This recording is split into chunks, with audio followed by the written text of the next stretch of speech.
Amen. You want to come up and do the talk? Am I going to have to compete with you today? I love the innocence of a little one. I went to Baskin and Robbins yesterday because I thought I deserved a treat. And there was a little girl, and her mama was buying her some ice cream. And, you know, as they were ordering, she just was filled with so much happiness. She just, you know how little, she just started jumping. She was like a little jelly bean, just jumping. So I looked at her and I just said to her mother, when was the last time you were filled with so much joy and happiness that you couldn't even contain it in your body, that you had to just move? You know? And she laughed and I laughed and I said, just to be that in that place where in that moment the only thing that matters, she was going to get ice cream, and it just brought her joy. And I thought, wow, I'd love to feel that. Now, I don't know about whether I could walk around hopping and jumping. I'd probably, the body can't handle that. But certainly, the joy that just being in the moment brings, the joy of anticipation of something good and wonderful, you know, just should cause us to feel a sense of happiness and openness to receive whatever is good is coming our way. So my wish for you today is that you'll all be filled with that childhood wonder and excitement and happiness and joy in your inner being, to the point where you just have to let it out. You just have to express it and feel it. That's a beautiful thing. I enjoyed my ice cream, even though I paid for it later, but it was all right. It was a good thing. As most of you know, I just celebrated a birthday on Thursday. Yeah, thank you. And I've shared this point with you before, that sometimes on my birthday, or near my birthday, I find myself in a very reflective place, a very reflective situation. I reflect on my life, you know, what it is I've accomplished or not, whether I'm on point or not, you know, whether I am where I want to be, or do I know where I want to be. And somehow I usually find myself bringing up all these existential questions and what I call existential mishmash concerning my own existence. And I usually end up tiring myself out, because on one hand I think, wow, I haven't really done enough. I haven't done enough. I have those thoughts. And at the very same time, the next thing, boy, I'm tired because I've done so much. You know, or maybe I go to the place where I feel, oh, I've come so far. Thank you, God, I've come so far. And then at the very same time, I figure, well, I haven't really gone far enough. You know, or I might think that, you know what, I really have done some good stuff in my life. I've done some good to people and for people. And then at the very same time, on the other hand, I said, well, you know, I haven't lived my potential. And all of this yin and yang stuff kind of drives me crazy a little bit. That's what the existential thoughts will do for you sometimes. It'll drive me a little crazy. And yet I think I could find some peace in it all if somehow I could begin to see and to accept that this is all a part of life, the yin and the yang, right? To begin to see that this is how life goes. Because there's never one final place. There's never one final position, one final perspective, or one arrival point, or an end accomplishment goal that you can say, well, now that I've done this, I've done it all. Okay, I'm good. I've done it. I've reached my desire, my maximum potential. There is no such thing. There is no such place. Even when we think, oh, yes, I'm going to, I'll reach my final destination when I die and go to heaven. Because then I'll be walking around, as the spirituals say, heaven all day, just harps playing and angels singing and me sitting back and spending eternity just lounging and I don't believe so. Because that's not the nature of how life works, right? Because there's never one static just being in one place doing the same thing. After a while, could you think you might be bored in heaven if you're just sitting around eating grapes all day? Even Jesus said, in my Father's house there are what? Many mansions, many levels of consciousness, many levels of expression. You don't just get to reach one plateau and then you're there, now that you made it. Life is about an unfoldment. It's a process that constantly unfolding and growing, and it's always in flux. It's a flux of movement or perpetual expression and experiences that we have. Ups and downs, ins and outs, highs and lows, joys and sorrows, successes and failures, all of it. You get the point, right? It's just never one. Now, we would want it to all be success, all be joy, all be up, right? All be high, without the downs, without the sadness, and it doesn't work like that. There is a flow and a rhythm to life. But what if we could give up a myth, this myth that our lives are supposed to be in static balance?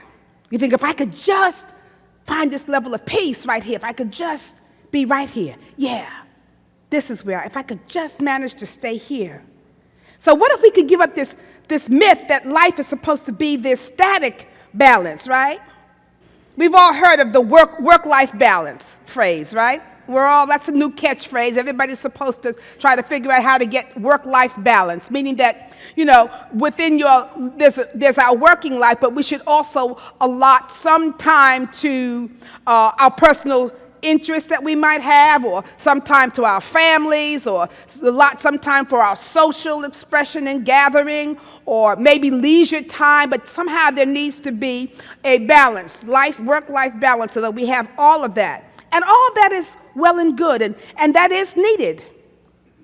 It is needed. But I want to say this. Show me the person who has found the right combination that works for them all of the time.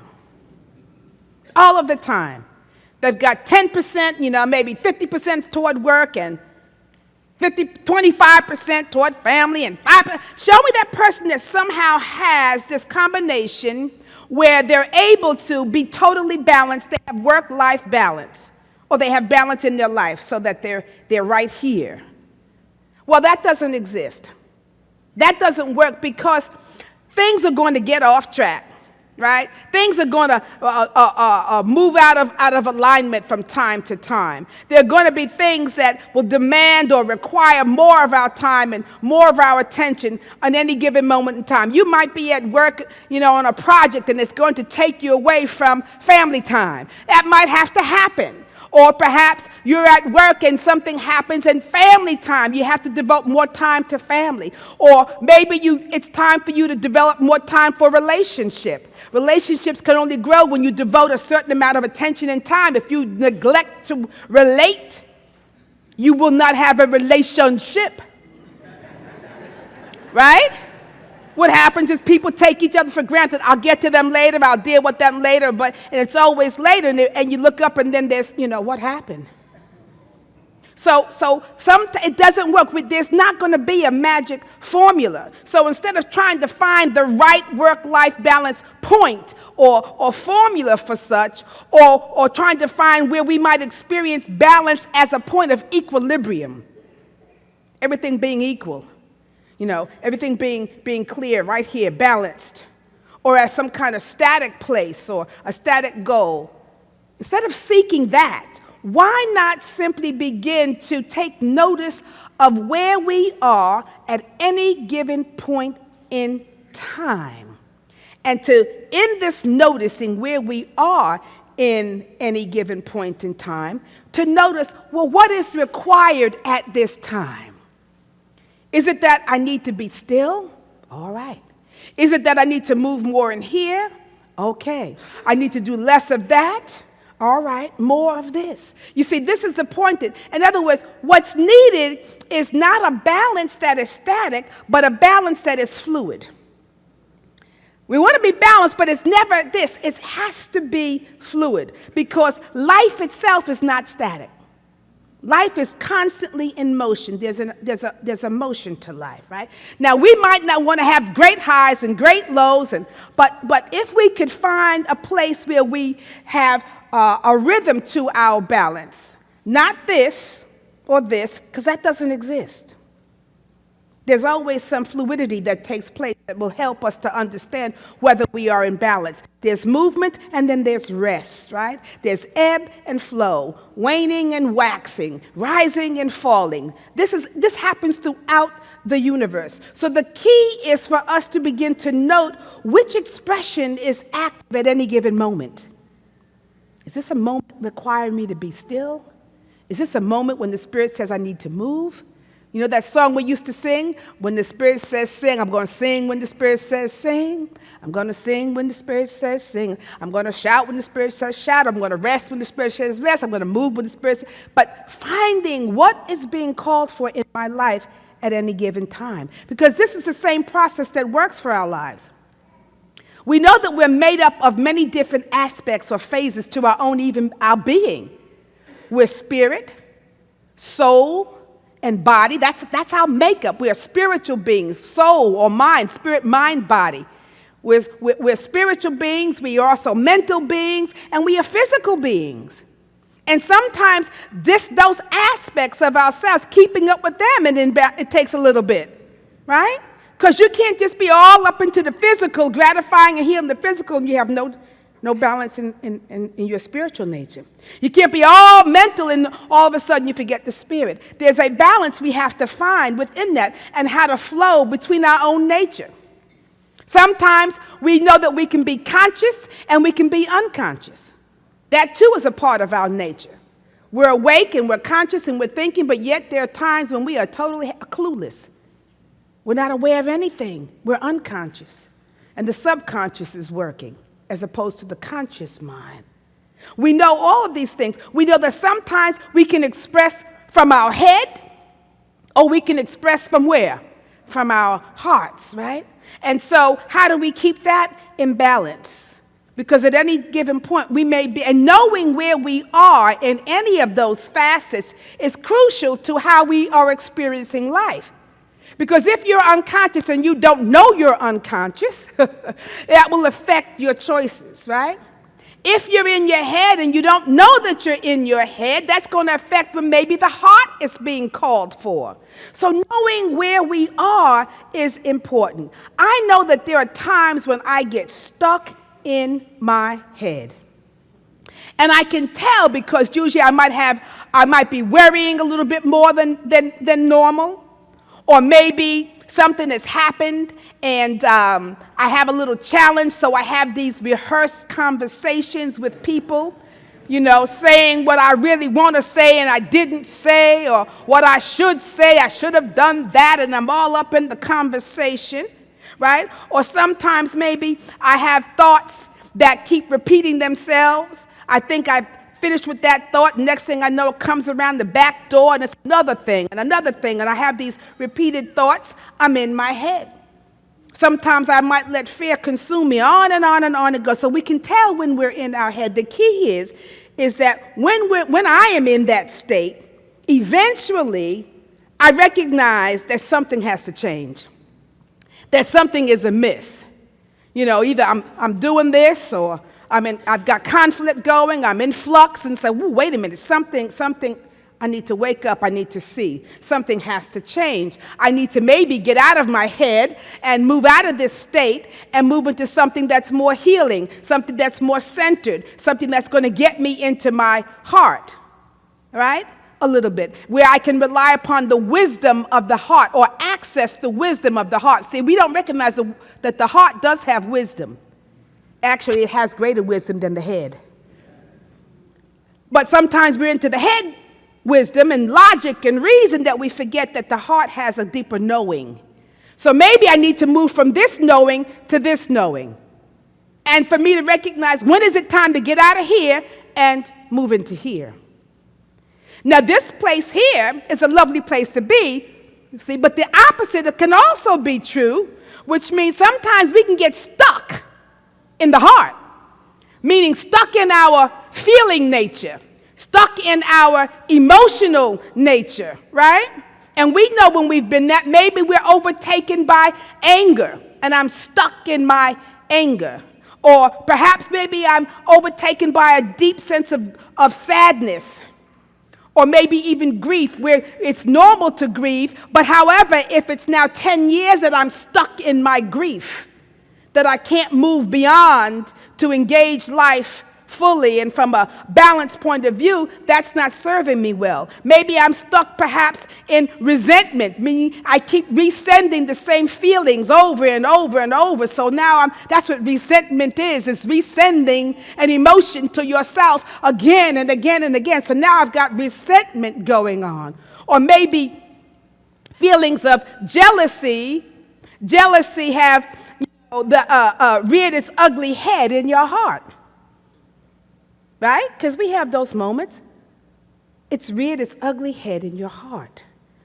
Or maybe I have feelings of unworthiness, and I'm stuck there feeling bad about myself, feeling bad about life, feeling bad about people around me. My perspective is all messed up because my emotions are out of whack. Whatever the case may be, if we're stuck in our feelings or emotions negatively, then we might need to move out of the heart and back into the head for a minute so that we can balance things out.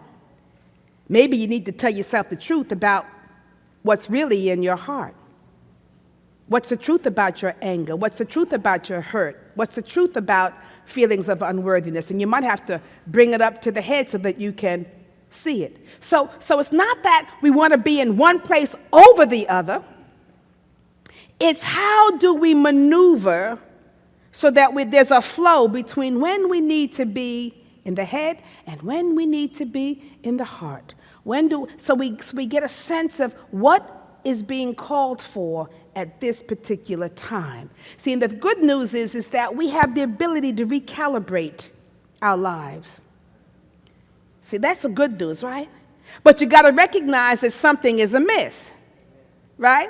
So if you got some conflict, if you're burned out, so you got to recalibrate. And if you are stuck in an area, that's a signal. If you're stuck in any one area, that is a signal to move. That's a signal that we either need to shift the thought, shift the feeling, shift the state of consciousness that we're in, so that something needs to be shifted, or maybe it needs to be elevated, or something needs to be transformed on some level of our being whenever you find yourself either in conflict or stuckness, unable to move, because life does what? It's constant. There's constant. Yes, there's up and out and in. Movement, pause, rest. All of that is a part of it. And when we are at this level that you think, oh, yes, now I'm at peace because nothing's happening. No, you're in stagnation. Right? You're in stagnation. Don't confuse that with peace, because that's not how life moves. We are not meant to be stuck. We aren't created for that. We are meant to be in flow. To be the flow. And yes, as we're in flow, there are times when we will rest. There's movement and then there's rest, right? There's the rhythm of life, like breathing. You can't breathe in without stopping to breathe out. There's a pause, that sacred pause, that equilibrium that happens through movement. And so we are meant not to be stagnant, not to get stuck, but to be in flow and to let everything come and to let everything go, to let it to be a part of that rhythm of life. There's a rhythm of life Evolution is not stagnant. You cannot evolve if you're standing still, right? If you're going to evolve, you must move from the place from whence you are, even if it's a good place, even if it's something you just love. You know, 'cause don't you love to be in the good places? Oh, if I want to stay here forever. It doesn't work like that. We cannot do that. So the universe, and if you get too stuck, if you get too stagnant, if you think you want to be right here, the universe will find a way to make you move. The universe will unstick you really quick, right? It will give you a serious wake-up call.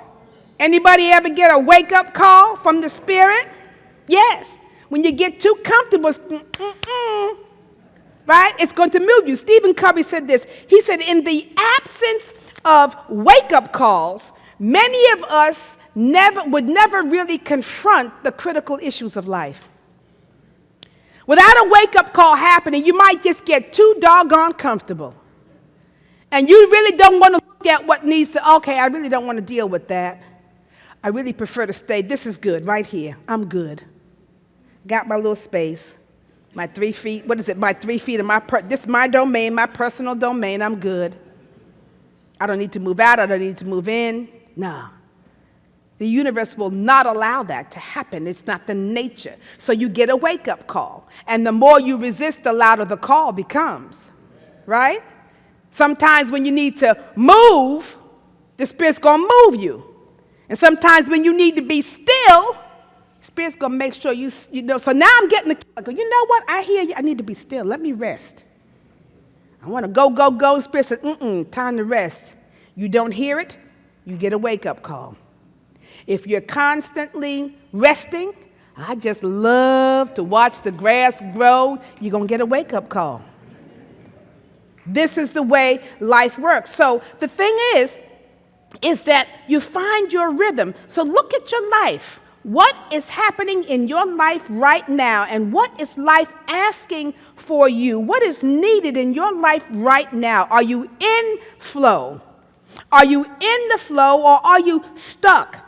And don't confuse resting, because you have to rest in the Spirit. You've got to rest in your motion. But don't confuse resting with stagnation. You know, I'm just resting. You know how when you're really kind of sleep, when somebody catches you, no, I'm just closing my eyes. I'm just resting. No. You're in a place of stagnation.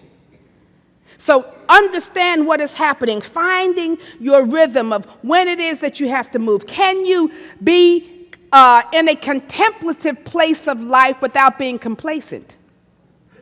Because too much contemplation can make you what? Complacent. You know, I just want to be a yogi in the cave and study my navel. We're not created for that. Or I want to be on this, move, constantly frantic, moving, getting stuff. Well, then there's too much activity leads to what? Burnout. The zeal of thy house has consumed thee. You can't be too much on fire without having the time to balance that out. You can't be so heavenly minded you're no earthly good. You can't be so much in your left brain that you can't function from your right brain. And you can't be so right brain when you're just like, woo, way up here, and you can't function with logic and reason. There must be a balance. And so find your rhythm. Root out those places where you might be stuck a little bit and see what the Spirit is calling for in your life at this particular time. Is it time for you to move? Is it time for you to be still? Is it time for you to give? Is it time for you to receive? Is it time for you to say yes? Is it time for you to say no? See, is it time for you to reach for the sun, or is it time for you to begin to dig deep roots? What is being called for? Ecclesiastes 3 says, to everything there is a what? a season, and a time to every purpose under heaven. I love this. To everything there is a season and a time to every purpose, meaning but that there's a season that things are going to transform. And there's a time for every purpose, meaning it's not going to, this thing has a time period attached to it. Even our own existence in the manifest form in the finite realm has a time attached to it. There's a time for every purpose. What is your time? I don't know, but be in the flow. And when it is time, you must let go when it's time to let go, and you must receive when it's time to receive. What's the season? I was looking at the trees in my backyard, and I could see today there's a tree that's already yellow and red and vibrant. I was like, wow, that was like overnight. The colors have come out, and that tree is in transformation, ready to change. Now, here's the thing. When all those leaves begin to fall, next year, in the season of spring, do you think those same exact leaves will be on that tree? No, it's impossible. There'll be what? New leaves. It may look the same, but every leaf on that tree will be new and different. Because the old has what? Passed away and the new has come. And so we must be willing to be like leaves on a tree when it's time to release and let go, let go. But it's releasing so that we can create something new. Having a new experience. Every 7 years, the cells in your body do what? They rejuvenate themselves. So that we're not even the same person we were. We don't even have the same physical makeup that we did when we were 7. All of your cells are what? Different. You are different. We are created to be in movement, in growth, in evolution. Not to be static and to be the same. For everything there is a season and a time for every purpose. Every purpose has a time under heaven.